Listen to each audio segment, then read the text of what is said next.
15 अगस्त है, स्कूल में तिरंगा फहराना है। मम्मी 5 मिनट और। 5 मिनट तेरे लिए है, लेकिन तिरंगा फहराने का समय तेज के लिए है। चल उठ, नहीं तो दूध में नमक डाल दूंगी।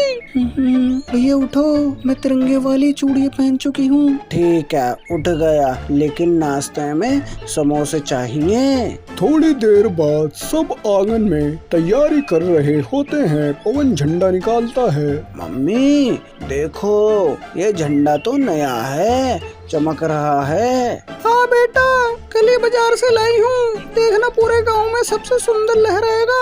अचानक आसमान से भू जैसी आवाज आती है। मम्मी ये कैसा हेलीकॉप्टर है, छोटा सा। क्या मम्मी, झंडा, हमारा झंडा।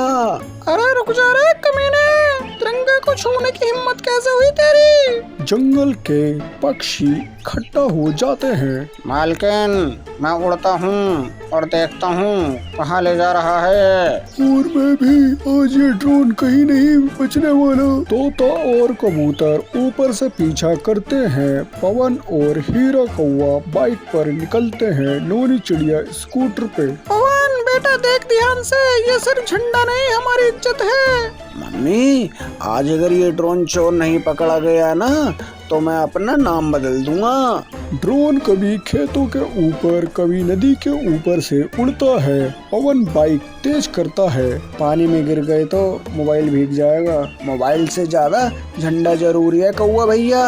तोता और कबूतर आसमान से अपडेट देते हैं। हाँ मालकिन, ये ड्रोन जंगल की तरफ मुड़ गया है। हाँ, वो लगता है से कोई चला रहा है। जंगल के बीच में एक नकाब वाला पक्षी ड्रोन उतारता है और तिरंगा लेकर फोटो खींचने लगता है। आज सोशल मीडिया पे डालूंगा रे तिरंगे के साथ फोटो अपनी, सब मेरे डर से कांपेंगे रे। तिरंगा को ट्रॉफी समझ रखा है क्या? तेरी अब खैर नहीं। पवन बाइक रोकता है। सब झाड़ियों से निकलते हैं। ओए, तिरंगा रख दे नीचे, वरना तेरे ड्रोन के पास तोड़ दूंगा। अरे बच्चे, ये मेरा शौक है रे। शौक दिखाना है तो पतंग उड़ा, तिरंगे पे हाथ लगाए तो हाथ तोड़ दूंगी तेरा, समझा? पकड़ो इसे। तोता और कबूतर ड्रोन के पंख काट देते हैं। पवन झटपट झंडा ले लेता है और नोनी चिड़िया चोर को एक थप्पड़ मारती है। ये देसी झंडा है, तेरे घर की चादर नहीं। तेरी माँ माफ कर दो रे। चल पुलिस स्टेशन, वहीं तिरंगा भी देख लेना और अपनी औकात भी। चोर को पुलिस के हवाले करके सब वापस जंगल लौट आते हैं। भारत माता की जय, वंदे मातरम। जब तक दिल में देशभक्ति है, तिरंगा ऐसे ही लहराता रहेगा। जंगल में मिठाई बांटते हैं। बच्चे तिरंगा लेकर दौड़ते हैं और आसमान में पतंगे उड़ने लगती है। जय हिंद।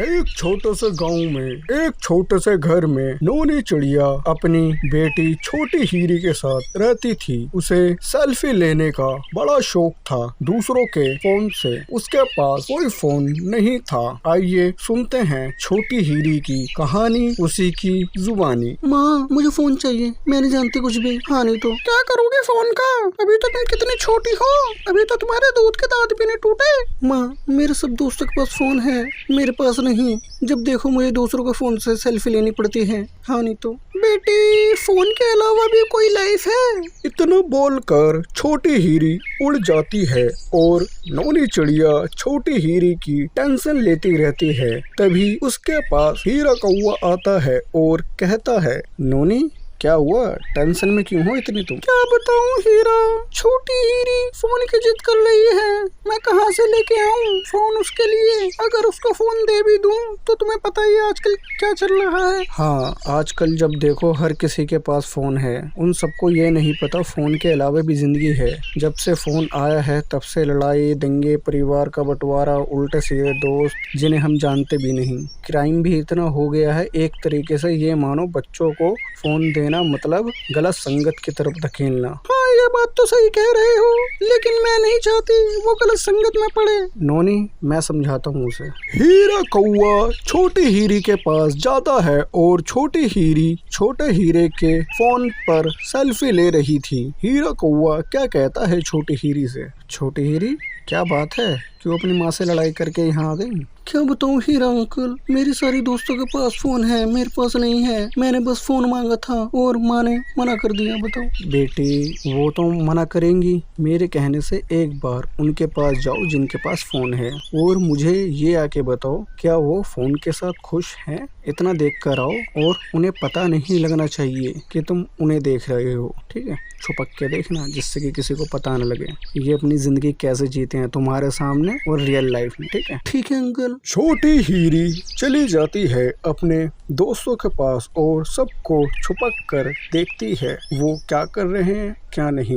उसके बाद वो हीरा के पास आके उनकी बातें बताती है। हीरा अंकल, देख कर आ गए। हीरा अंकल आप सही थे। फोन आने के बाद लोग झूठी लाइफ जीते हैं, झूठा दिलासा दिलाते हैं, और फोन आने के बाद अपने मम्मी पापा सबसे बदतमीजी से बात करते हैं, और उन्होंने अपनी दुनिया फोन को बना लिया है। अच्छा हुआ आपने मुझे समझाया, फोन के अलावा भी कोई लाइफ है। अगर मैं फोन ले लेती तो ये छोटी सी जिंदगी नहीं जी पाती। शुक्रिया हीरा अंकल। छोटी हीरी अपनी माँ के पास जाती है और कहती है, माँ मुझे माफ कर दो, मुझसे गलती हो गई। कोई बात नहीं बेटी, तुम समझ गई होगी फोन के फायदे और नुकसान। हाँ माँ, मुझे फोन नहीं चाहिए, मुझे बस आप चाहिए। मैं नहीं चाहती फोन आने के बाद मैं आपसे बदतमीजी से बात करूं या किसी और से। मैं बिना फोन के तुम्हारे साथ लाइफ जीना चाहती हूँ। ऐसी ही छोटी हीरी ने फोन को अलविदा कहा और अपनी माँ के साथ खुशी खुशी जिंदगी का आनंद लेने लगी। तो दोस्तों, फोन का भी एक टाइम टेबल होता है। मेरे पोते आएंगे, मेरी बिटिया आएगी, उन्हें आना ही पड़ेगा। आखिर कैसे दादी माँ की जिंदगी में दुखी का आगमन हुआ, देखते हैं। नोनी, तुम्हारी शादी ऐसे करवाऊंगी कि सब देखते रह जाएंगे। लेकिन माँ, तुमसे एक बात कहनी थी कि मैं सिकंदर से प्यार करती हूँ और मैं उनसे शादी करना चाहती हूँ। बेटी, मैंने तुम्हारी पढ़ाई के लिए बहुत मेहनत करी और मैं नहीं चाहती कि तुम्हारी शादी किसी ऐसे लड़के से हो जो कुछ भी न करता हो। माँ सुनो, दिक्कत किस बात की है मुझे बताओ। मुझे दिक्कत इस बात की है कि अगर वो काम करने लगे और अगर वो मुझे लगेगा कि वो तुम्हारे लायक बन चुका है, तब मैं तुम्हारी शादी उससे करवा दूंगी। सच्ची माँ, तुम कितनी प्यारी हो। बेटी, मैं तुमसे बहुत प्यार करती हूँ और मैं चाहती हूँ कि तुम्हारी आगे की लाइफ अच्छी बीते। बस इतना चाहती हूँ मैं, जब मरूं और ऊपर से देखूं तुम्हें खुशहाल देखना चाहती हूँ, ना कि तुम्हें रोता हुआ और तड़पता हुआ। माँ जी सुनो मेरी बात, ये क्या करने जा रही हो? ये तो अपनी जात का भी नहीं है, तो शादी कैसे कर रही हो? मैं अपने बेटे को खुश देखना चाहती हूँ और उसकी खुशी के लिए कुछ भी करूँगी। वो तो ठीक है, तुम अपनी बेटी से बहुत प्यार करती हो, सब करते हैं, लेकिन ऐसी रिश्तेदारी का क्या फायदा जो समाज में इज्जत न दे पाए। हीरा जो कि नोनी चिड़िया का अच्छा दोस्त था, वो नोनी चिड़िया की माँ के मन में सिकंदर के खिलाफ नफरत पैदा कर रहा था। उसके बाद मैं अपनी बेटी की जिंदगी बर्बाद नहीं करूँगी शादी करवा के। और दूसरी तरफ नोनी चिड़िया और सिकंदर। अब तक जो भी चला सब चीजें तुमने मजाक में ली, लेकिन अब तुम्हें सीरियस होना पड़ेगा, तुम्हें काम करना पड़ेगा। अगर मुझसे शादी करनी है तो जब तुम मेरे घर आओ मेरी माँ से मिलने, तो मेरी माँ मना न कर पाए। अरे ऐसा कभी नहीं होगा, क्योंकि मैं तुमसे सच्चा प्यार करता हूँ और तुम्हारे लिए मैं पैसा कमाऊंगा खूब सारा। मैं तुम्हारे अलावा किसी और से शादी नहीं करूंगी, समझे? प्लीज मेरे लिए कुछ बन के दिखाओ। उसके बाद नोनी चिड़िया सिकंदर का साथ देने लगी। 1 महीना होने को सिर्फ एक ही दिन बाकी था कि नोनी चिड़िया की माँ बोली, मैंने सोचा तुम्हारी शादी हीरा से करवा दूं।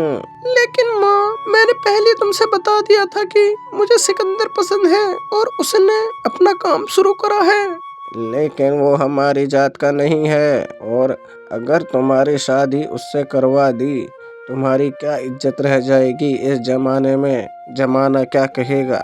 आज की जनरेशन कोई जात पात नहीं देखती, देखा जाता है तो सिर्फ कि जिससे हमारी शादी हो रही है वो खुश रख सकता है कि नहीं। जमाने का क्या है, वो कल कुछ और आज कुछ और कहती रहती है। जब हमारे दादा मरे थे मुझे पड़ोसियों ने पाला, नहीं तुमने पाला। क्या मुझे भूख लगी, मुझे जमाने ने खाना खिलाया? नहीं माँ, मुझे तुमने खाना खिलाया जब तुम्हारे पास कुछ नहीं था।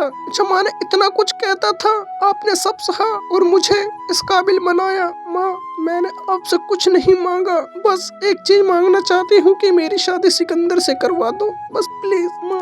बेटी, मैं सोच के बताती हूँ। इतना समझाने के बाद वो मन ही मन उसे अपना दामाद बनाने की सोचने लगती है कि उसके पास हीरा आता है और कहता है, माँ जी, तो आपने क्या फैसला करा? मैंने सोचा है कि उसके शादी सिकंदर से करवाऊंगे। लेकिन माँ, तुमने जमाने की सोची और अपनी जात पात के लोग क्या कहेंगे, क्या सोचेंगे? लेकिन मुझे कहाँ मिलेगा कोई हमारी जात का? माँ, मैं हूँ ना, मैं करूँगा शादी नोनी से, अगर आप हाँ कहो तो। कमाता भी अच्छा हूँ। ठीक है, मैं तुम्हारी शादी नोनी से करवा दूंगी, जिससे कि हमारी जात भी बची रहे और जमाना भी कुछ न कहे। ये सब बातें नोनी चिड़िया सुन लेती है और कहती है, सुनो, हमें अभी शादी करनी होगी। लेकिन माँ के खिलाफ जाकर अच्छा लगेगा। मेरी जिंदगी बर्बाद हो जाएगी, एक साथ 3 जनों की जिंदगी बर्बाद होगी। बात समझा करो, वो अच्छा नहीं है मेरे लिए, इतना कर लो प्लीज। फिर क्या, उन्हें माँ के विपरीत जाना पड़ा और नोनी चिड़िया ने सिकंदर से शादी कर ली। मैंने मना करा था शादी के लिए, तुम दोनों ने शादी कर ली।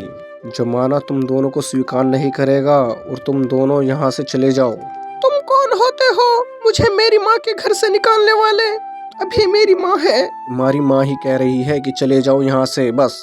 मेरी माँ ने कुछ नहीं कहा, समझे? ठीक है माँ जी, कहो। तुम दोनों यहाँ से चले जाओ और कभी यहाँ वापस मत आना। दादी माँ की यही कहानी है, जिन्होंने बाहर वालों के चक्कर में अपना घर बर्बाद कर लिया और अब उन्हें गए हुए घर से 2 साल हो गए। वो हमेशा इस बारे में कहती है कि मेरा पोता आएगा, मेरी बिटिया आएगी। उसके बाद भगवान, छोटे हीरे, शैतानी मत करो। हाँ, आपसे एक बात पूछूं? पूछो। सबकी नानी माँ है, क्या हमारी कोई नानी माँ नहीं? बेटा, मुझे भी अपनी माँ की याद आती है बहुत, लेकिन क्या करूं, उन्होंने मुझे और तुम्हारे पापा को घर से निकाल दिया। माँ तो माँ होती है, थोड़ी देर का ही गुस्सा रहता है, बस उसके बाद सब शांत हो जाता है। एक बार चलते हैं, नानी माँ से मिलकर आते हैं। ठीक है बेटा, हम चलेंगे। नोनी चिड़िया, पवन और छोटी हीरी तीनों नानी के पास जाते हैं और वो क्या सुनते हैं कि नोनी चिड़िया की माँ के मुंह से हमेशा यही नाम सुनने को मिलता है कि मेरे पोते कब आएंगे, मेरी पुटिया कब आएगी। यही बात सुन के नोनी चिड़िया भगी भगी अपनी माँ के पास जाती है और गले लगाकर रोने लगती है। मेरे पोते कहाँ हैं? नानी माँ, नमस्ते। आप कैसे हो? आपको हमारी याद नहीं आती? आप तो हमसे मिलने भी नहीं आते। बच्चों, मुझे तुम सबकी याद आती है। तुम्हें देखे बिना मैंने कैसे दिन निकाले पता ही नहीं लगता। फिर क्या, नोनी चिड़िया अपनी माँ से मिलकर उन्हें अपने घर ले आई। उसके बाद जिंदगी फिर से खुशहाल हो जाती है। आज की कहानी यहीं तक। धन्यवाद।